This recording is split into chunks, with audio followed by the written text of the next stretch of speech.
Good afternoon, good evening, students. I hope you're doing good. Welcome back to the channel. Today, we're back with another lecture concerning civilization. As you can see, it will be about the same chapter, which is the First World War, but today we are going to talk about the just war theory. Anyways, you might ask, what do you mean by the just war theory? For some, before the war, some think that, or even after the war, some think that war is justifiable, while others think that war is not justifiable because it violates people's right to life, security, subsistence, peace, and liberty. We are going to take the point of view or the perspective of the people who say that war is justifiable. Okay, so this is a just war theory, which means if you are going to wage a war or to enter or to participate in a war, you have to have a just war theory in order to make it valid for you or to make your participation valid. Anyways, the just war theory is divided into three parts. The first one is jus ad bellum. These are Latin words. The second one is jus in bello. The third one is jus post bellum. The first one stands for the justice of resorting to war, which means there is justice if you want to take part in a war. You have to fight for a moral cause or moral reason. The second one is just conduct in war. Okay, the just conduct in war, which means during the war you have to follow some criteria that makes your participation as a nation just and fighting for a moral reason as well. The third one is justice at the end of the war, which means after the end of the war there must be justice for both those who lost the war and those who won the war. Anyways, this is a general idea about the just war theory. And before I start, as usual, I invite you to like the Facebook page of this channel in order to be notified whenever I post something new, and also subscribe to my channel. That would encourage me to do more and also help you out during the period of exams. So, without any further ado, we shall start with, was there a just war theory during the First World War? You should know that this is my own and personal interpretation of the just war theory during the Great War or during the First World War. And of course, you as students, as learners, of course, you might have your own interpretation. And also, you have to give arguments and exemplify, prove from, or give concrete examples from the Great War in order to make your arguments valid. Anyways, we shall start with my own interpretation, of course. So, as an introduction, we can say that the Great War was one of the most prominent conflicts of the 20th century, leaving many casualties behind, destruction and terror in the world. For some, war is never justifiable. For others, it is. So the just war theory is still a debatable topic even nowadays. So was there a just war theory during the First World War? We shall start with jus ad bellum, or the justice of resorting to war. This part or has some specific criteria that a state or a nation has to follow in order to have a just war, but clearly we can see that some of the nations did not apply them or did not follow them or respect them.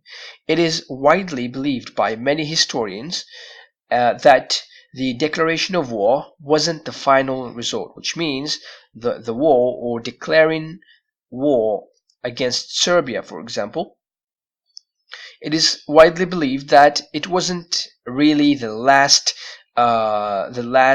solution to end the conflict. Okay, the conflict could have been solved peacefully and objectively, like I said, especially between Austria-Hungary and Serbia. And participating in a war for a noble cause is to avoid gaining material gains or even territorial ones. And obviously this wasn't the case of Italy and Japan, who fought next to the Allies only for lands in Austria-Hungary for the case of Italy and in China for the case of Japan. In other words, Japan and Italy fought for, let's say, on the side of the Allies, which means Britain, France, Russia, and later on the United States of America. They didn't fight in that side for moral reasons, but rather for material gains, territorial gains, especially for Italy and Japan, like I said. You see, Italy wanted some lands in the Austro-Hungary Empire because those people spoke Italian language, and Japan wanted some territories or some lands in China. This is the second point. The third one is the proportion of the war wasn't weighed by many nations, which means, if you take an example, France, they lost many soldiers, especially in the Battle of Verdun, which means they didn't take into consideration the consequences of such a loss, right? So this resulted in a terrible consequences after the war. Many males died, and especially the way they died due to disease and many other problems. So this is the third point to discuss, and then we have the just in bello. Just in bello, or the just conduct in war, has also some criteria that should be followed, just like the just ad bellum, in order to have a just war theory. For example, the use of the poisonous gas by the Germans and an unrestricted submarine warfare against passenger ships is a concrete proof of an important violation of those criteria, especially by Germany. Moreover, other violations by Germany against the point of, let's say, the distinction of combatants and non-combatants, which can be seen in the German atrocities in Belgium after the violation of the Treaty of London, 1839. Let's say, this section is mainly given to the German Empire at that time.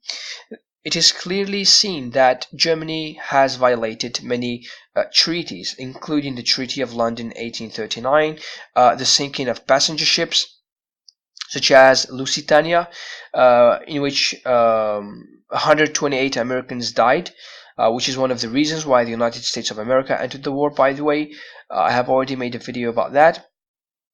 And also the use of the poisonous gas, another violation by Germany, and the atrocities in Belgium, which means not only Germany violated the Treaty of London, and when Germany invaded Belgium, many historians believe that even civilians were killed, even those who did not fight against the Germans were killed. So this is as far as just in bello is concerned. Of course, these are according to me, and you must have your own opinion about it. You must criticize, you must give arguments, especially during the exam.